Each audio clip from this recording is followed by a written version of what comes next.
सिद्धाणम बुद्धाणम सूत्र सिद्धस्थव इसका दूसरा नाम है।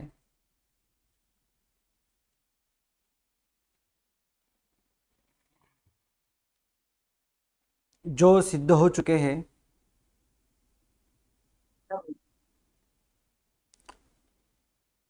जो सर्वगुण संपन्न है,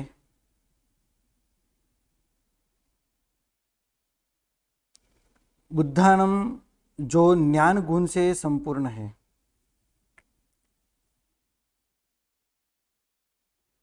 पार ज्ञानम परंपरा ज्ञानम जिन्होंने संसार रूपी समुद्र को पार किया है और जो परंपरा से मोक्ष में गए हैं और लोक के अग्रभाग को जिन्होंने प्राप्त किया है। लोग मुव ज्ञानम उपगत, उपगत यानी प्राप्त करना। संस्कृत में उव गय ये प्राकृत में है, उसका संस्कृत होगा उपगत यानी प्राप्त करना। जिन्होंने प्राप्त किया है, गम धातु को तख्त लगा है, भूतकाल अर्थ में आएगा। जिन्होंने लोकाग्र भाग प्राप्त किया है, ऐसे सर्व सिद्ध परमात्मा को हमेशा मैं नमस्कार करता हूँ या मेरा उनका नमस्कार हो। जो देवान भी देवो जम देवा पंचली नमम संति तम देव देवमयम श्रीसा वंदे महावीरम। कि जो देवों की भी देव है, जिनको देवताओं भी हाथ जोड़ के नमस्कार करते हैं और देवों के देवों यानी इंद्र महाराजाओं से जो पूजित है, ऐसे महावीर प्रभु को मस्तक से सिरसा यानी मस्तक झुका के वंदे मैं नमस्कार करता हूं। हेलो क्लास चालू है बोल। सो बोला बोला क्या बनाती ने भात पड़ा है ना बपोरना। अरे मारे जी वखत खाવું છે કાંઈ વધારે નથી ખાવું।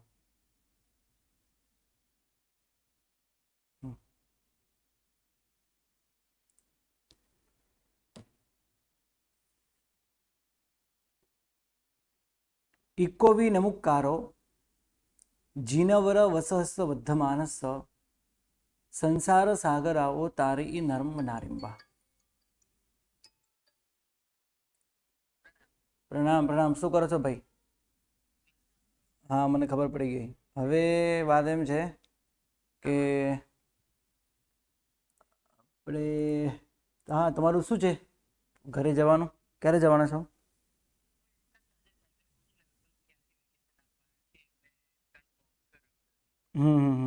વાંધો મને કન્ફર્મ કહો, કારણ કે આ લોકોને મેં ટિકિટ કરી દીધી છે 28મી તારીખે સવારના। હવે તો બધાને ભેગું થઈ જાય ને, પેલો છોકરો છે ને હજી એક અહીંયા, તો પછી એનું ટિકિટ કરી દઉં। શું કરું પછી? અમારે ભેગું કરું કે પછી તમારે ભેગું કરું કે તમે લઈ જશો એને? હા તો બને, જો સાંભળો પછી છે ને દિવાળી છે એટલે ટિકિટ નહીં મળે, એટલે તમે બને ત્યાં સુધી જલ્દીમાં જલ્દી પૂછીને મને કહેજો। હા ટાટા વિશે સવાર નીકળો એટલે તમે 9 સાડા 9 વાગે તો ઘરે પહોંચી જશો। અને બધા છે ને આટલા બધા, એટલે નાનો છોકરો સંભાળી જાય આ છે ને બધા। હા એ હા હા સારું।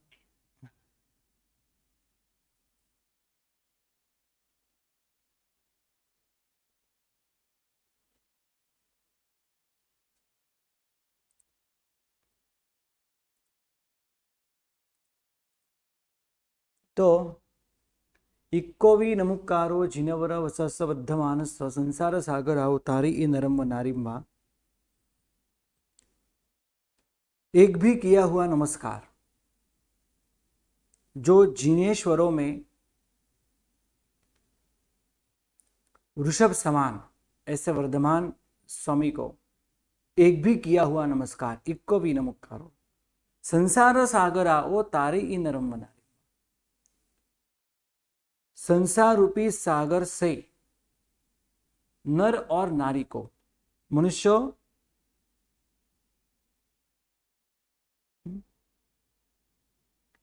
के अंदर पुरुष और जो नारी है, ये सबको संसार रूपी सागर से तार देता है। कौन? नमस्कार। किनको किया हुआ नमस्कार? भगवान वर्धमान को। कैसे है वर्धमान? कि जो जिनेश्वर में ऋषभ समान है, अग्रेसर है, ऐसे वर्धमान को किया गया एक भी नमस्कार। ये नमस्कार ऐसा है, यानी नमस्कार करने का प्रभाव ये है कि संसार रूपी सागर को तार देता है नर और नारी को। नर यानी पुरुष, नारी यानी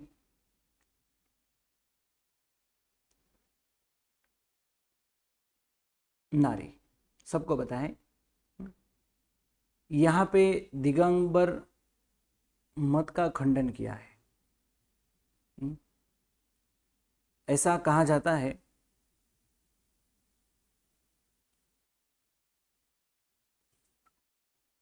शासन देवी देवी, अंबिका माता और सरस्वती इनके सहाय से, यानी शासन देवताओं के सहाय से जब गिरनार तीर्थ श्वेतांबरों का हुआ, तब शासन देवी ने जीभ के अग्रभाग के ऊपर स्थित होके इस शब्द उन्होंने बोला, तारे ई नरम व नारी। और उसके सामने जो दिगंबर मत के श्रावक थे वो उसका खंडन नहीं कर पाए। तब से गिरनार महातीर्थ श्वेतांबरों का हुआ।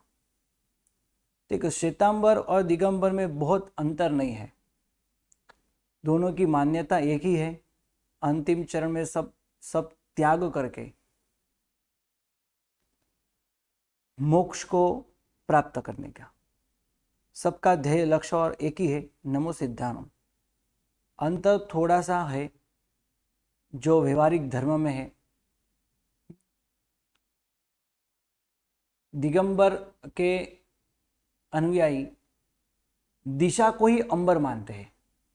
अंबर यानी वस्त्र, अंबर यानी आकाश भी होता है, यानी यहाँ अंबर यानी वस्त्र लेना है। दिगंबर, दिगंबर दिशा है, दिशा ही उन जिनके अंबर है, वस्त्र है, वो दिगंबर है। और जो श्वेत वस्त्र पहनते हैं वो श्वेतांबर है। बाकी हम सबको पता है ये दोनों में अंतर तो है ही, व्यवहारिक धर्म में अंतर है, उनकी पूजा अलग है, हमारी पूजा अलग है। लेकिन लक्ष्य तो दोनों का एक ही है, सिद्ध परमात्मा बनना, सर्वसंग त्याग करना। समाचारी के अंदर भी थोड़ा भेद है, वो हम सब जानते हैं। तो ऐसे इक्को भी नमुक्कारो जिनवर वसस वद्धमानस संसार सागरा वो तारी नर्मदारिंबा। जिनवर में ऋषभ समान ऐसे वर्धमान को किया गया एक भी नमस्कार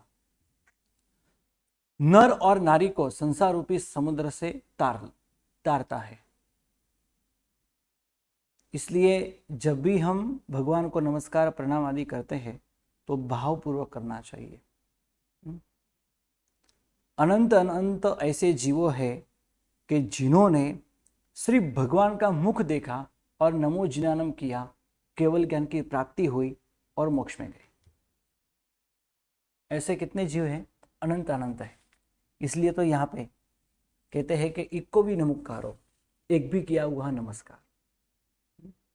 सिर्फ नमो जिनानम बोलने से भी अनंत जीवों को केवल ज्ञान की प्राप्ति हो चुकी है और मोक्ष में गए हैं।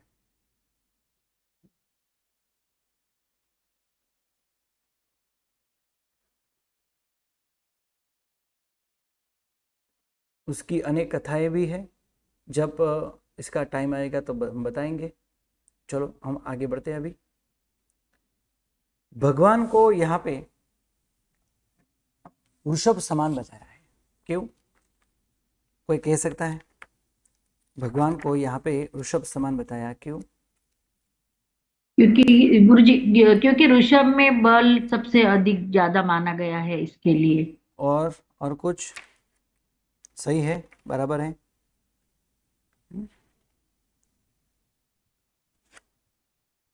काम कर्म खेती करने के लिए सबसे पहले जमीन खेदना पड़ता है ना, तो वो काम बैल ही करता है। कर्मठ भी है।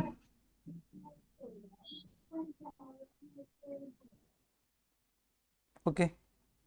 बल की अपेक्षा से वृषभ सामान्य प्राणियों से अधिक भार को वहन करने वाला है, अधिक काम करने वाला है, इसलिए ऐसे वृषभ समान वर्धमान को नमस्कार किया है। मुझे हाथी तो उससे भी ज्यादा वहन करता है। हाँ, वो बात सही है। हाथी से भी अनेक प्राणी ऐसे हैं तो इससे भी ज्यादा बल वहन करने में सक्षम है, लेकिन है ना, लेकिन यहाँ पे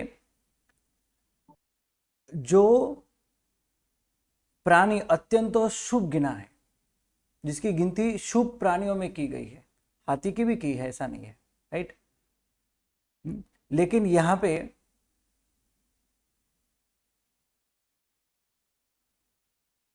क्षेत्र की अपेक्षा से बताया जाता है।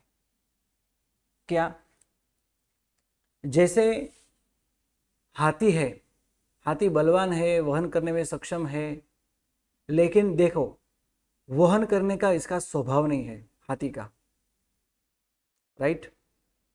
हाथी का ऐसा भार उठा के लेके जाना उसका स्वभाव नहीं है, लेकिन वृषभ का स्वभाव है, राइट। हाँ, उठा सकता है हाथी, ज्यादा से ज्यादा उठा सकता है, बल उससे भी ज्यादा है, तो भी भार वहन करने का स्वभाव नहीं है।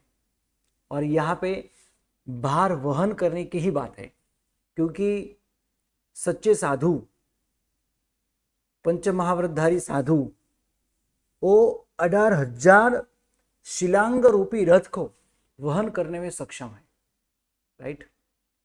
यह वहन करने की बात है। या फिर खेती आदि करने में सबसे ज्यादा बलवान है, अकेला हो ना तो पूरी खेती वो कर सकता है, इतना बलवान है। लेकिन हाथी का यह स्वभाव नहीं है वहन करने का, यहाँ वहन करने की ही मुख्यता बताई है। सिर्फ बल की ही बात नहीं है, सिर्फ अकेला बल की ही बात नहीं है, बल के साथ साथ बल का उपयोग भी होना उतना ही जरूरी है। हाथी में बल है लेकिन इसका उपयोग इतना नहीं होता। जैसा ऋषभ है तो ऋषभ बलवान भी है और उसका बल का उपयोग भी एकदम सही तरीके से ढंग से वो करता है, और उससे क्या होता है, तो उससे खेती आदि करने से सबको अनाज की प्राप्ति होती है और सब सुखी होते हैं। ऐसी योग्यता हाथी में नहीं है। और यहाँ पे वहन करने की ही बात है। हकीकत में 18,000 शिलांग रथ को वहन करने में सक्षम है। और यहाँ पे और एक जिनवरों की बात हुई है। जिनवर, जिन किसे कहेंगे? जिन कल्प मुनि भगवान होते हैं। एक मिनट, जब भगवान का शासन होता है ना, तो भगवान के शासन में जिनकल्प मुनि भगवान होते हैं, सर्वश्रेष्ठ चारित्र को वहन करते हैं, यानी चारित्र का पालन करते हैं, बहुत अच्छी तरह से करते हैं। कोई भी दिक्कत आदि हो शरीर में या मन से, ऐसी कोई भी दिक्कत हो तो सहज स्वभाव से वो सहन कर लेते हैं। ऐसे जिन कल्प मुनि भगवान तो साथ में जो अवधि ज्ञानी हो, जो मनोपर ज्ञानी हो, जो अनंत लब्धि आदि के स्वामी हो, ये सब जिनवर है। ये सब जिनवर है। जितेंद्रिय मुनि भगवंत होते हैं, ये सब जिनवर है।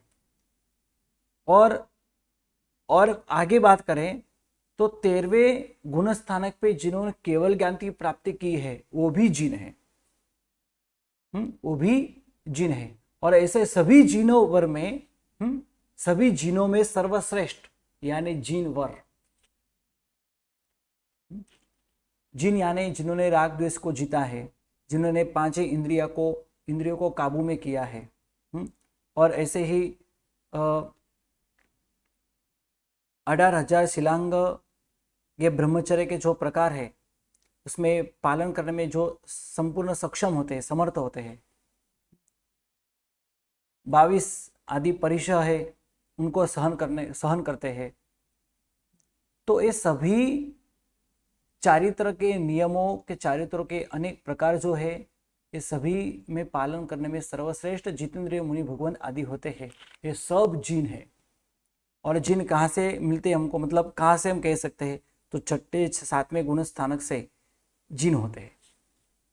कुछ ऐसे मुनि भगवान भी होते हैं जिनको अनेक लब्धियां मिलती है, तो वो भी एक प्रकार के जिन है। और सर्वश्रेष्ठ जिन यानी तो 13वें गुण स्थानक पे जिन्होंने केवल ज्ञान की प्राप्ति की है वो भी जिन है। 6, 7, 8, 9, 10, 11, 12, 13 ये सब जिन है। 6 से लेके 13वें गुण स्थानक में जितने साधु साध्वी जी भगवान होते हैं ये सब जिन है। और ऐसे जिनों में सर्वश्रेष्ठ यानी वर यानी श्रेष्ठ ऐसे वर्धमान स्वामी कि जो ऋषभ के समान है। तो ऐसे वर्धमान को किया गया एक भी नमस्कार संसार रूपी समुद्र को तारता है, नर को और नारी को। बोलो हेमांगिनी में। પ્રણામ ગુરુજી. प्रणाम। આપણે વસહસ્સનો અર્થ શ્રેષ્ઠ એવા એવું કરી શકાય ગુરુજી? કયો શબ્દ? વસહસ્સ. नहीं, वसह यानी ऋषभ,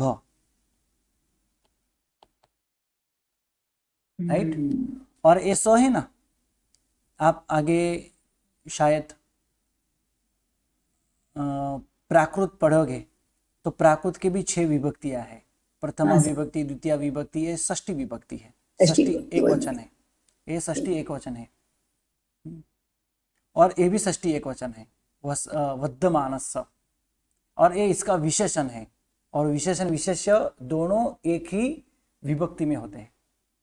यानी जिनोवरों में ऋषभ के समान ऐसे वर्धमान को एक भी किया गया नमस्कार नर और नारी को संसार रूपी सागर से तारता है। तारे ई यानी वसह यानी ऋषभ। बोलो જી ગુરુજી, બીજો એક પ્રશ્ન છે. हाँ बोलो। એ છે ને પુખરવટ્ટીનો છે, તો અત્યારે પૂછું કે છેલ્લે પૂછું ગુરુજી? आप पूछो, वांधो नहीं। આપણે નંદીનો અર્થ શું કરવાનો હતો? નંદી સયા સંજમી. તો સંજમી, नंदी यानी સંજમી आनंद। એટલે પણ ચારિત્ર, રાઈટ? हाँ, એટલે હું કન્ફ્યુઝ થઈ. आनंद, नंदी यानी आनंद, जो संयम नंदी। में हमेशा, हाँ हमेशा जो आनंदमय है, यानी संयम जीवन में हमेशा जो आनंद देता है। कौन देता है? चारित्र में आनंद देने वाला स्वाध्याय है, यानी ज्ञान है। ज्ञान से ही चारित्र में आनंद की प्राप्ति होती है। या फिर आनंद शब्द का हम मंगल अर्थ भी कर सकते हैं, राइट। नंद शब्द का अर्थ हम मंगल भी कर सकते हैं, जो चारित्र धर्म के विषय में मंगल रूप है। જી. क्योंकि इसी के कारण ज्ञान से ही चारित्र में आनंद की प्राप्ति होती है, चारित्र की साक्षात अनुभूति होती है। बराबर है? જી ગુરુજી, ધન્યવાદ. गुरुजी, हाँ बोलो। फिर तो 21वें भगवान मल्लिनाथ भी श्री के रूप में ही पैदा हुए, मोक्ष तो हो गया, फिर वो दिगंबर समाज क्यों नहीं मान? क्या क्या फिर से? दिगंबर 21वें भगवान मल्लिनाथ भी श्री के इसमें पैदा हुए थे ना, और फिर मोक्ष में गए, देखो, तो पूरे दिगंबर मत में ऐसा है, मल्लीनाथ भगवान को स्त्री मानते ही नहीं है, हम मानते हैं, श्वेतांबर में है। और ये बहुत बड़ा आश्चर्य, कल्प सूत्र में श्रुत केवली भगवान ऐसे भद्रबाहु स्वामी ने बताया है, और जिन्होंने वसगरम स्तोत्र की रचना की, चौथ पूर्व जिनको पढ़ाया, ऐसे स्तुलिभद्र जी आदि जिनका 84-24 तक नाम अमर हुआ, ये सब के जो गुरु भगवान है, भद्रबाहु स्वामी चौथ पूर्व श्रुत ज्ञानी, उन्होंने कल्पसूत्र की रचना की। चौथ पूर्व में से जो कल्पसूत्र आज सर्वश्रेष्ठ कल्पसूत्र है, ऐसे कल्पसूत्र के अंदर 10 आश्चर्य बताए, और 10 आश्चर्य में ये आश्चर्य बताया कि मल्लीनाथ भगवान मल्ली यानी स्त्री थे, लेकिन दिगंबरों के शास्त्र में ऐसे मल्लीनाथ भगवान को वो पुरुष ही मानते हैं, स्त्री नहीं मानते। वो कहते हैं कोई स्त्री तीर्थंकर होते ही नहीं। तो गुरुजी उनकी स्टोरी अलग होगी ना, इसका मतलब तो हाँ, फिर उनकी मल्लीनाथ स्टोरी भगवान अलग है। हाँ जी, उनके मत के अनुसार उनकी थोड़ी स्टोरी अलग है। हाँ, उन्होंने माया का बंध भी किया, हाँ, और उनको जी, बंध भी हुआ, लेकिन मल्लीनाथ भगवान स्त्री बने ऐसा नहीं कहते हैं, हम कहते हैं। बोलो सेजल बेन मेहता, अर्चना बेन। આપણે આમ ગુરુજી मैंने मल्लीनाथ का ગુરુજી हाँ बोलो। આપણે આમ સૂક્ષ્મતાથી વિચારીએ તો સંસાર દાવામાં તે કે માયા રસાદા રણસાર સીરમ કે માયા રૂપી ને હળ સમાન છે, અને હળ સમાન એટલે હળને ચલાવનાર બળદ છે, તો પછી એ રીતે પણ સૂક્ષ્મ રીતે વિચારીએ તો કઈ થઈ શકે, એમ અર્થ થઈ શકે કે આપણે માયાને દૂર કરીને આપણને ભગવાન એમ કે કરી શકે, કોઈ એ વાંધો રીતે નહીં। થઈ हाँ કરી શકાય। गुरुजी, फिर उनके दृष्टि से फिर चंदनवाला को भी मोक्ष नहीं मिला? તમારો અવાજ ક્લિયર નથી આવતો। उनकी दृष्टि से फिर चंदनवाला को भी मोक्ष नहीं मिला? नहीं नहीं, उनके मत के अनुसार नहीं। मरुदेवी मृगावती माता सती चंदनबाला, हाँ और मृगावती मरुदेवा माता को चंदनबाला, भी? हाँ जी जी, उनके मत अनुसार मृगावती चंदनबाला है, पुष्पचूला साध्वी है, उनके मत अनुसार उन्होंने मोक्ष की प्राप्ति नहीं की, उन्होंने स्वर्ग की प्राप्ति की, वो मोक्ष में नहीं गए, ऐसा उनका कहना है।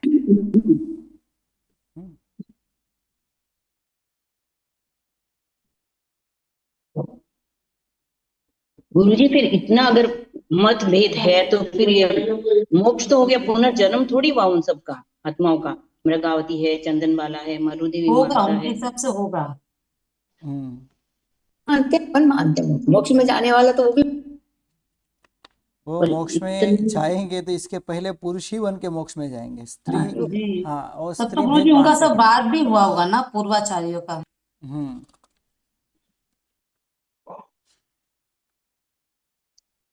चलो बहुत अभी कठिन।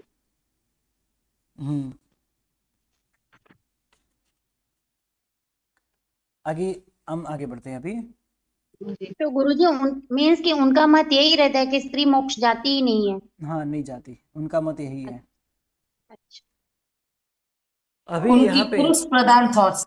जी, पुरुष प्रधान है, पुरुष ही मोक्ष में जाते हैं, ऐसा है उनका कहना है। और आगे उज्जीन तो सेलसी हरे, आगे की भी गाथा मतलब पूर्वाचार्यों ने रची हुई है, शासन देव देवियों के सहाय से, जो जग में प्रसिद्ध है, और हम भी सिद्धानम उद्दानम स्तुति में बोलते हैं। उज्जिंत सेलसी हरे दिक्खानानम निसिहि आजस्स तम धम्म चक्कवट्टीम अरिट्ठ नेमिम नमम सामी। उज्जिंत सेलसी हरे, उज्जयंत गिरी यानी गिरनार, पर्वत के शिखर से, सिहरे यानी शिखर, शिखर से दिक्खानानम निसिहि आजस्स, के उज्जयंत गिरी के शिखर पर जिनके दीक्षा, ज्ञान और निर्वाण ये 3 कल्याणक हुए हैं। जस्स जिनके, ऐसे 3 कल्याणक हुए हैं। और जो धम्म चक्रवर्ती, धर्म के चक्रवर्ती है, सब तीर्थंकर धर्म चक्रवर्ती ही है। तो अरिष्ठ नेमी नमम सामी, ऐसे अरिष्ट नेमी भगवान को नमम सामी, मैं नमस्कार करता हूं। ગુરુજી સદંત્ય સ આવશે ને નિસિહિ આમાં? હા, દંત્ય સ આવશે, આ ખોટું છે, આ ખોટું છે, નિસિહિ આવશે, રાઈટ, સ આવશે, આ નહીં આવે।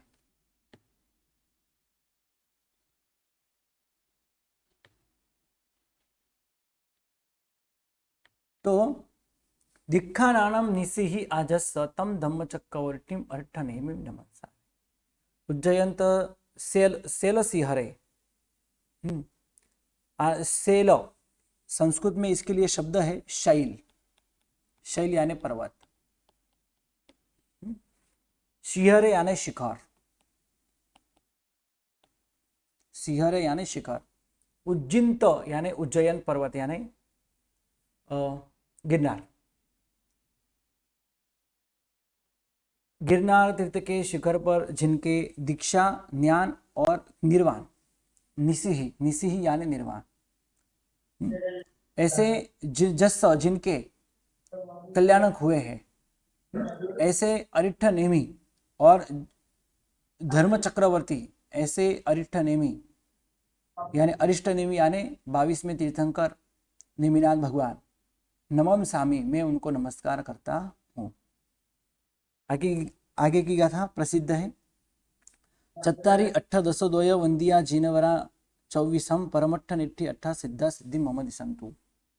चत्तारी यानी 4, 8 यानी 8, 10 यानी 10 और 2 यानी 2, ऐसे ये हुए 24 तीर्थंकर भगवान को वंदिया जीनवरा 24, ऐसे 24 जिनेश्वरों को मैं वंदन किया। परमट्ठ निट्ठी अट्ठा सिद्धा सिद्धि मौन से, वो ऐसे 24 तीर्थंकर भगवान कैसे है? परमट्ठ निट्ठी अट्ठा, जो परमार्थ से, वास्तव में, हकीकत में जो कृतकृत्य हुए हैं।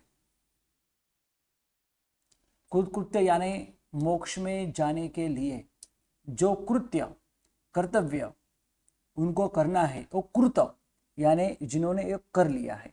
मोक्ष में जाने के लिए उनको जितना करना है, जितनी भावना भानी है, चारित्र की साधना करनी है, सब कुछ जिन्होंने कर लिया है, अभी करना कुछ बाकी नहीं है। हकीकत में 14वें गुण स्थानक पे जीव कृतकृत्य बनता है। मोक्ष में जाने के लिए जितना करना है वो उन्होंने कर लिया है। अंतिम चरण में क्या करना होता है उनको? तो योग निरोध करना होता है। योग निरोध कर लेते हैं, सब कुछ हो गया, बाद में अभी कुछ करना नहीं है, तो 14वें गुण स्थानक पे जीव कृतकृत्य बनता है।